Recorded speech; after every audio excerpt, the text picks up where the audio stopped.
তার বুকে মারা পড়ছে। আরেক মা আমাকে এক শহীদ ভাইয়ের নিথর দেহ দেখায়, স্ট্রেচারে পড়ে আছে। সেই দেহর পাশে তার শরীরের, তার মাথার মগজটা আলাদা করে পড়ে আছে। আরেক শহীদ বাবা আমাকে তার সন্তানের নিথর দেহ দেখায়, যেই দেহ খুনি হাসিনার হুকুমে খুন করে 2 পুলিশ সদস্য এটিসির উপর থেকে নিজে ছুঁড়ে মারছে। আমার ভাই খোকন এখানে বক্তব্য দিয়ে গিয়েছে, যেই খোকন ভাইয়ের মুখে ওই খুনি হাসিনার হুকুমে বুলেট দিয়ে তার মুখ ঝাপসা করা হয়েছে।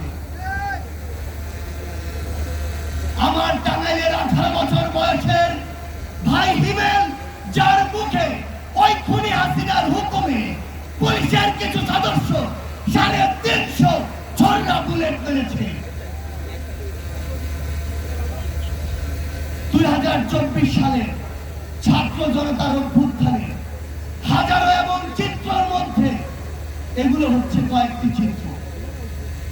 বিগত 16 বছর ধরে এই দেশে খুনি হাসিনা এই দেশের মানুষকে, জনগণকে বিভিন্ন ট্যাগ দিয়ে, বিভিন্ন রাজনৈতিক নাম দিয়ে, বিভিন্ন মতাদর্শের নাম দিয়ে যেভাবে খুন করেছে, যেভাবে জেলে দিয়েছে, যেভাবে মামলা দিয়েছে, হয়রানি করেছে, তা আমরা এখনই ভুলতে বসেছি।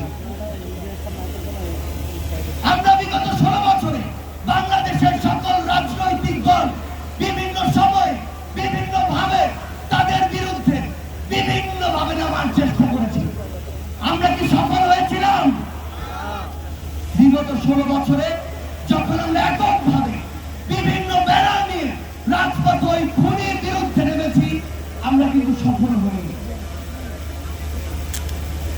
কিন্তু এই 16 বছরে জুলুম অত্যাচারের পরে সকল রাজনৈতিক মতাদর্শ, দল, মত, ধর্ম, বর্ণ, বয়স ভুলে গিয়ে যখন আমরা ঐক্যবদ্ধভাবে রাজপথে নেমেছি, খুনি হাসিনা দেশ ছেড়ে পালিয়েছি। কিন্তু খুনি হাসিনা দেশ ছেড়ে পালানোর পর এই নতুন বাংলাদেশে আজ কি ঘটছে সেগুলো আমাদের দেখা খুবই গুরুত্বপূর্ণ। এই নতুন বাংলাদেশে আজকে জেলায় জেলায়, থানায় থানায় বিভিন্ন ভাবে আমার যারা শহীদ ভাই, শহীদ পরিবার, আহত যোদ্ধা, তাদেরকে নিয়ে মামলাগুলো নিয়ে পলিটিক্যাল নেগোসিয়েশন হচ্ছে। আজকে টাকার বিনিময়ে মামলা লেখা হচ্ছে, টাকার বিনিময়ে মামলা উইথড্র হচ্ছে। আমরা ওই পুলিশ সদস্যদের, বাংলাদেশ পুলিশকে একটি কথা স্পষ্ট করে জানাতে চাই, ওই খুনি হাসিনা বিগত 16 বছরে আপনাদের এই প্রতিষ্ঠানটিকে টিস্যুর মতো ব্যবহার করেছিল। যখন প্রয়োজন হয়েছে, যেভাবে প্রয়োজন হয়েছে, আপনাদেরকে ইউজ করেছে। আর দিন শেষে যা আত্মসম্মান গিয়েছে, যা মর্যাদা গিয়েছে, আপনাদের গিয়েছে, আপনাদের পোশাকের গিয়েছে।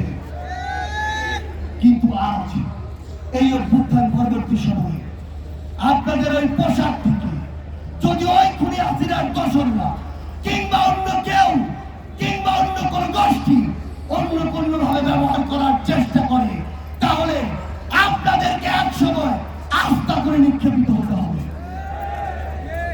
বাংলাদেশ সেনাবাহিনী 2009 সালে তাদের যে ইমেজ, সেই ইমেজটি হারিয়েছে।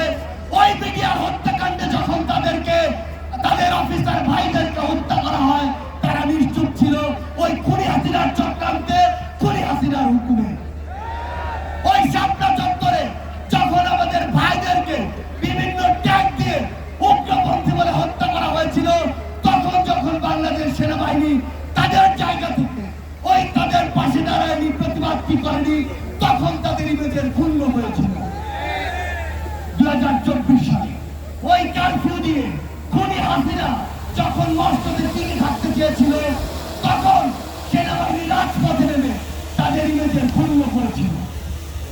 কিন্তু এই 24-এর অভ্যুত্থানে 5ই আগস্টে ওই খুনি হাসিনার হুকুমে এদেশের গণমানুষের